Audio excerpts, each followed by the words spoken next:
Excellencies, ladies and gentlemen, climate change brings catastrophic consequences for human life, health and security everywhere on our planet.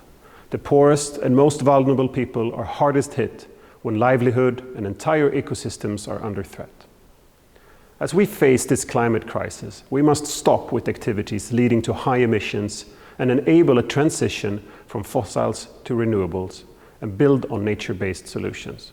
We must scale up investments in biodiversity and resilience, and we must better analyze climate-related security risks, such as drought, flooding, and sea level rise, and how it affects human security.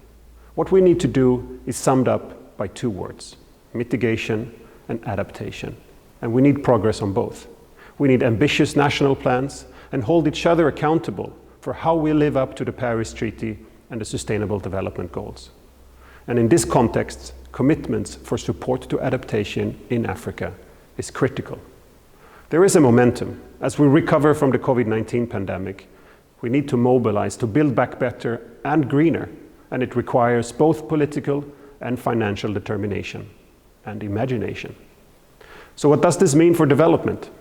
Well, first, we need to formulate clear, transparent, and climate-smart regulations that foster transformative change and a green recovery.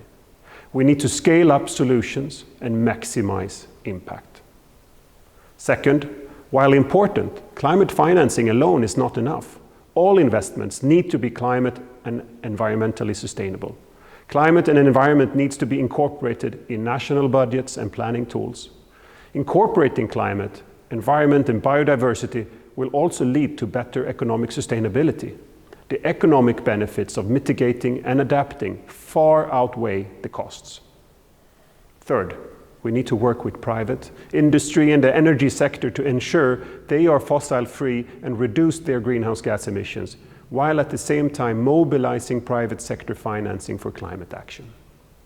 Last year, Sweden doubled its support for the Green Climate Fund with an $850 million contribution, out of which half is for adaptation. And more donors need to join. Here, Sweden welcomes the important step made by the African Development Bank to focus equally on adaptation and mitigation. Finally, don't underestimate the power of the people. We see a growing number of people taking the streets, asking us, policymakers and politicians, to take action. Climate change is the biggest threat we face, so let's take their demands seriously.